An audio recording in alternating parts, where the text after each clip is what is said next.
What's good, YouTube? This is Crillah, and I hope everybody's having a good warm day. It's about 12 degrees in New York right now, so I'm I'm freezing even indoors. So I hope everybody else is cool.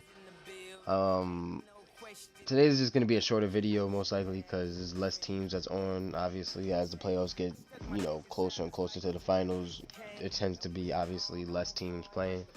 So we have four matchups, and I believe all four will be able to get on today. I know that the Rockets user is sick, so he might not be able to, or he might stick it out and play. But I know the Warriors are about to play.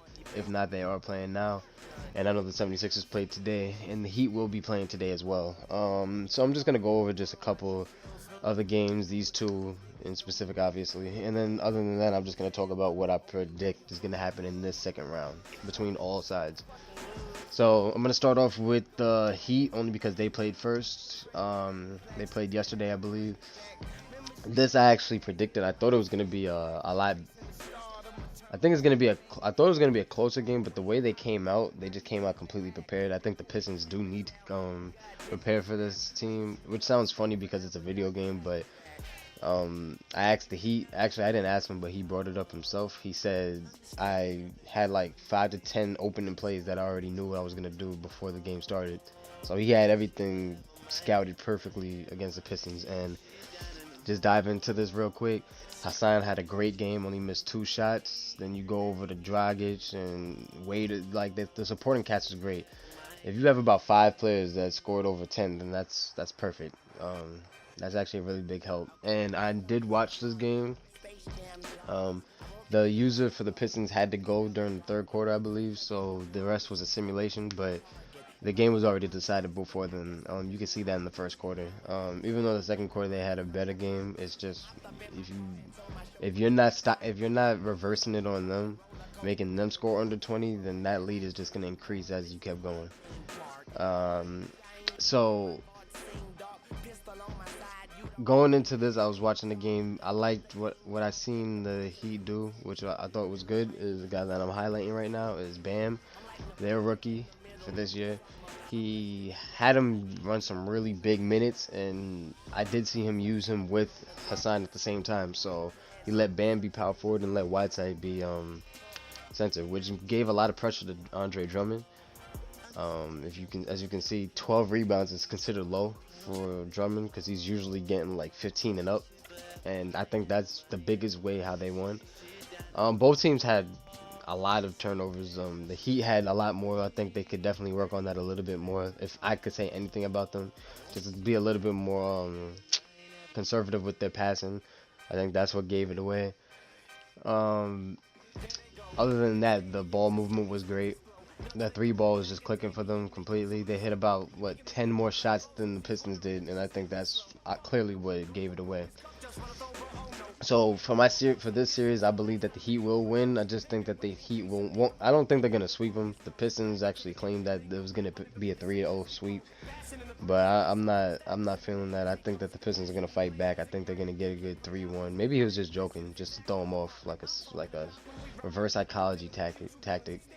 But I think they're gonna fight back. I think it'll be a 3-1 series, to be honest, because the Heat just look like there's too much. I know that the Heat is gonna try to bring in Tony Allen. He didn't get no burn in the first game, but that's a lockdown defender right there. And I know he said he was planning on using him against Avery Bradley, who's their wild card guy. If you could throw him off, then that's pretty much it. Like, if you could throw him off and Reggie Jackson have one of these type of games, it's pretty much a win as long as your offense is clicking. So I think a 3-1 victory is going to go for the Heat.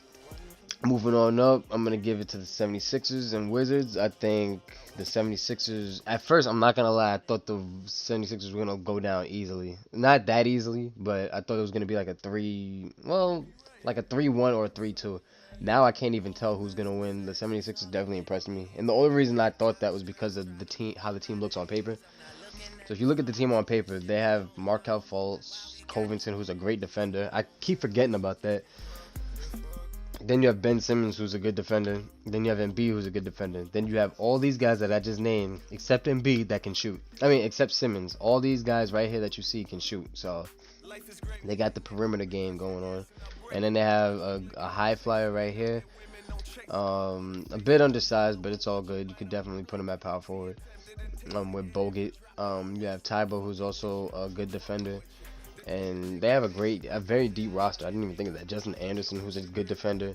So they have everything. They're just a really young team. Their oldest guys are like Amir Johnson and JJ Redick, So and Tybo and Bogut. Let me just look before I say anything else. And Bayless. Okay. But looking at their weaknesses, they have what their mid range that's really killing, and they attack the basket. The reason why they attack the basket is kind of low is probably because people slack off of Ben Simmons, and you pretty much prepare for him to drive in, and you could definitely pull in another extra help defender to neutralize him. And I think that's exactly why Ben Simmons, after this season, sent his ass to shooting camp. There should be nothing else. He could do everything else. He just got to get the shot up. So I think that's exactly what they need to go for. Other than that, this team could definitely fight. I really don't know who's gonna win this. I think it's gonna be a 3-2 win over each.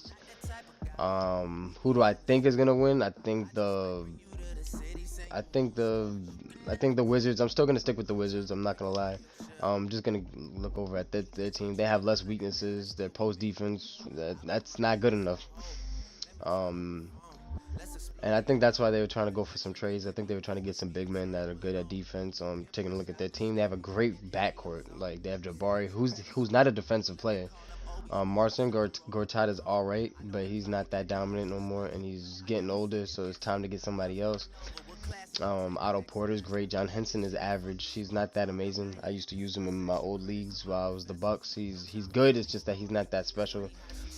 He's not as consistent as you would like, at least to my liking. Mahinmi, they could definitely. I think they need a 7-footer. I don't think they even have that. Oh, there it goes.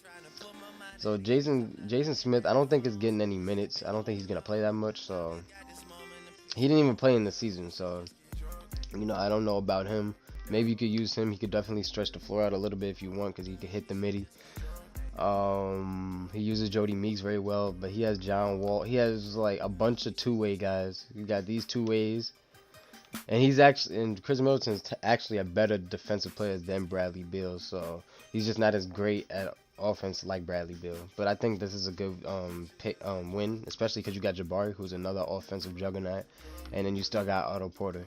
So they definitely can fight and get this win. It's just that they have to keep the turnovers down, and they have to get that. They have to execute more on offense. To look at their box score, they only lost by 10, but they were already beat before they were down 10. When they were down more than 10, it's just that the Wizards just started coming back. But that game was already far out of reach. Everybody was clicking and had about, like I said, if you have 5 or more people with 10 points, it's kind of hard to beat them. And then you got Ben Simmons doing what he had to do. So forget what I just said about him not shooting. He definitely still used it to his advantage. JJ Redick is always solid, so I never had any issues or any concern about him. Sarge and Covington. Covington's really just a good 3-point shooter, but he's also an excellent defensive player that could complement Ben Simmons as well. The Wizards, they had it. It's just that who I need to see more from. I think I need to see more consistency with Jabari, and I need to see more consistency with. I need to see Gortat a little bit attack the basket a little bit too much. I mean, he only had 3 shots. He could definitely put a little pressure on Embiid. Try to put him into foul trouble. I think that's what a lot of people. That's a very underrated thing to do. Not many people I've seen do that. I know I do it. Once I see somebody get a foul, I'm purposely gonna go for that like a similar move, or just to get in the paint again or penetrate on purpose, just to get him into them 2 fouls, get him out of the first quarter. If he dares to have him in still, then I'm just gonna keep doing it over and over. I don't care how many missed opportunities I have. I'm just gonna get him out. So I think foul trouble could definitely get Embiid in, or Simmons. I think it could definitely happen. He should definitely attack that, and he could definitely get the win. That was a lot. Moving on to this team, I think and like I said, 3-2. I think it go either way. From the looks of it so far, they look really strong. So the 76ers, I think, will pull it away. But we'll see as we get further. Moving on to the Golden State and Pelicans, I think I'm gonna be honest. I think the Warriors are gonna win 3-1. They're gonna be playing today. I will post when they are streaming on Twitter. My Twitter is gonna be in the description below, so just keep track of it. You can follow me on that, and you'll know. I'm definitely gonna post it. I won't miss it. I promise. Just to take a look at them, like I said, 3-1 Warriors. The reason why is because the Warriors are just too much. But I do have a little loophole. I think the only way that the Pelicans could pull this away is because these two guys right there, which is pretty obvious. I think y'all knew I was gonna go there, but the reason why is because these guys get like 15 rebounds apiece every game, and they single-handedly just out rebound the whole team, just them two. So I think them two need to really do what they have to do. I need 23 points and more from both of them. Drew Holiday has to go big. I'm gonna need to see like at least 15 to 16 points from him to at least be considered to be in this and to pull away and win. Not to say the Warriors are completely unbeatable, but they're definitely gonna need like full-on perfect execution. They barely have any weaknesses, so they can definitely pull away and get this. It's just that the Warriors, if you want to look at it, look at this. They got 3 90s. They got damn near another 90. But forget the ratings. It's just that that team is it's fully packed. They uh they got Corey Joe. They have Jordan Bell, McCall, who's a good defender. I hate Zaza, so I'm not gonna talk about him. And I think I just saw Josh Smith. I don't know if he's using him, but it would be nice to see him being used a little bit. Um, it would be nice to see him being used a little bit. So, just to throw off the defense. Um, I think let's just take a look at their strengths. Yeah, the rebounding, and that's exactly what I was exactly what I was thinking of this team. That's the only way I could think that the Warriors could fall to the Pelicans, and if they do fall to them, I think it'll be a 3-2. But if the Warriors win, I think it'll be a 3-1, and that's because the Pelicans have to really dominate the rebounding game. That means they have to play good defense. They have to force the miss. If they can force the miss, I'm pretty sure they'll get the rebound, and that's really that's gonna increase their opportunities. I also think that they should change their point of emphasis when they play and put that on crash the boards on offense so they could get more opportunities, because they can't afford to just be given they can't afford to be given no long rebounds up, and they need to get all the opportunities that they can. I'm gonna need AD and Boogie to really drop like 25 a game each time at least, just to give it a chance. So also the Warriors did trade away Klay Thompson. I mean, but this is like all season moves too. We do both at the same time in this season, in this league. So right now you'll see Klay Thompson, but he's technically not there. Miles Turner is there. They have their rebounder. It's just that he'll be there next season.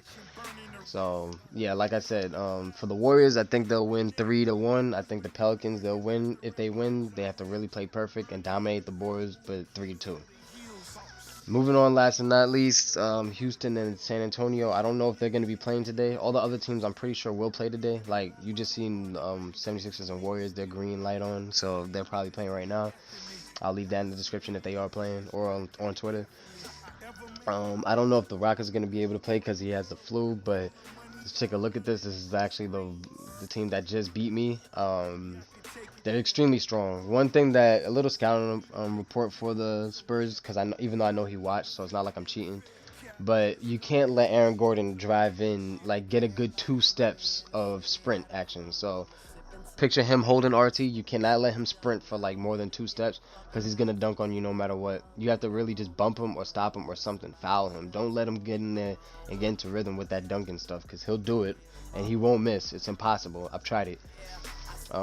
His tallest, his center that he uses, his anchor right there, is Clint Capella. He's 6'10". Trust me, you don't it's not gonna happen. Don't put him in. You gotta attack Clint Capella because he's actually a real stud. He's only 6'10". He's undersized, but he definitely can be neutralized, and that's foul trouble right there. So that means work the paint, play patient. Hit him with some pump fakes, mix it up. You got to do that. You got to get him out. If you could get him out, then that throws off the offensive rebounds and the defensive rebounds. So I think they have a chance. But for the Rockets, I think they'll be too strong. I think it'll be a 3-2 win for the Rockets because San Antonio is a really strong team. The Rockets barely have any weaknesses. Just to go on, I didn't even show you the rest of the roster. I'm pretty sure there's somebody else that I forgot on that team. Nobody else. But they do have a very strong team.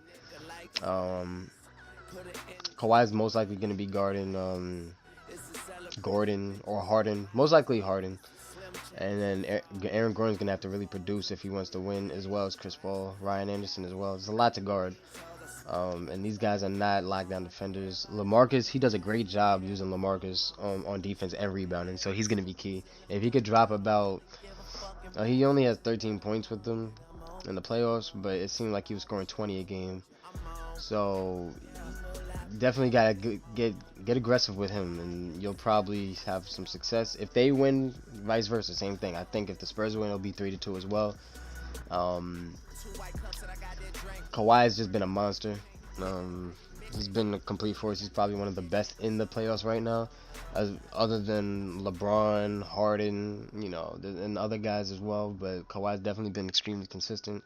They've only dropped one game against the Lakers in the playoffs, and for their weaknesses, they don't have much as well. You know, their rebounding is not as great, but the way that he uses LaMarcus for rebounding is gonna be interesting, and they should be playing soon. Hopefully, Rockets user gets better soon, so we could watch a great game, a great series. And that's about it. As y'all hear my little ad going on in the background because my music is done. This is a great time to end it. So if y'all like the video, give it a thumbs up. If you disliked it, definitely hit the dislike button. Leave a comment on why you disliked it. Also leave a comment of what you think is going to happen in the playoffs. Who are you going for? All these games are going to be streamed. All these games I will post on Twitter when it's time for them to be streamed. I missed a couple the other day. I just wasn't around. But yeah, hit me up in the comment section. What do you think? Next video will be about the draft picks. The draft is going on right now, and I will reveal all the picks that happen when it's over. It should be over either by the end of today or tomorrow. It's only one round, so it shouldn't be that long.